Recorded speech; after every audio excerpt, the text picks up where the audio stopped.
Welcome to McPlum, simple solutions served daily. Hello everyone.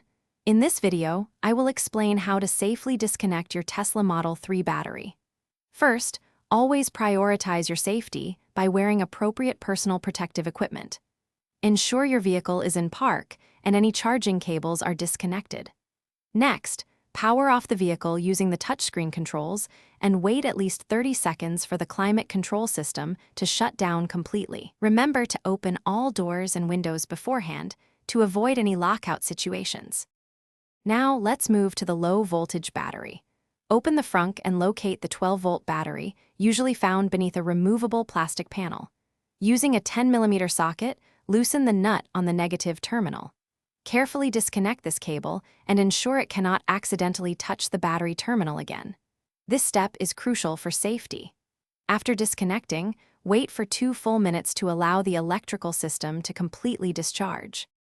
With the low voltage power off, it's time to disable the high voltage system. Open the rear passenger door and lift the rear seat cushion to find the high voltage disconnect. Remove the foam cover to reveal the high voltage controller connector. First, release the small green locking tab, then pull the black connector lock outwards. Now, firmly pull up to disconnect the electrical harness. You should hear a distinct clunk sound, indicating the high voltage contactors have opened. After disconnecting, always verify that no high voltage is present before proceeding with any work. When you are ready to reconnect, reverse the steps. First, securely reattach the high voltage harness under the rear seat, ensuring it clicks into place.